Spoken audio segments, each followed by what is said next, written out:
Kahit na anong gawin mo, di mo to matatakasan. Sa bandang huli, pare-pareho lang tayo ng patutunguhan.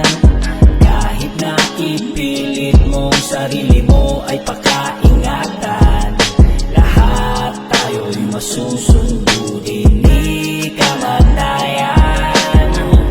Huwag kang matakot, nagsasabi lang naman ako ng totoo. Kung ayaw maniwala, di ka pipilitin, lahat pa rin naman yan ay nasa sa iyo. Pero natanong mo ba ang sarili mo kung anong misyon mo bilang tao dito sa lupa? Bukod sa magandang buhay at iyong mga pangarap na ninanais mong makuha, ang dami mong gusto, ganyan at ganito. Di ka pa rin kontento hanggat di nalilito. Sa dami ng gusto, madalas malimot mo ang nasa taas pag nakuha ang iyong gusto. Pero sa ayaw mo gusto, sa'yo'y darating ito, higit pa sa kapalit ang kukunin niya sa'yo. Kaya nakahanda na ba yung sarili mo? Kasi darating ang araw, lilisanin ng mundo. Kahit na anong gawin mo, di mo to matatakasan. Sa bandang huli, pare-pareho lang tayo ng patutunguhan. Kahit na ipilit mo sarili mo ay pakaingatan, lahat tayo'y masusundo din ni kamatayan.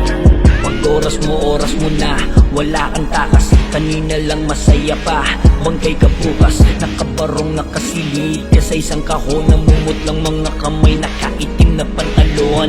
Walang may gusto nun, pero yun ay kusang darating, na kung saan sa puntong yun di ka na muli pang darating. Langit, lupa, impyerno, saan tutungo ang spirito? Depende siguro sa pagkatao nung nabuhay ka sa mundo. Kasi kung tutuusin, kung buhay ay tutubusin, wala tayong karapatang piliin ang tatahakin. Kaluluwa ay hatakin sa katawang lupa natin, kasunod di pa natin alam pero malalaman natin.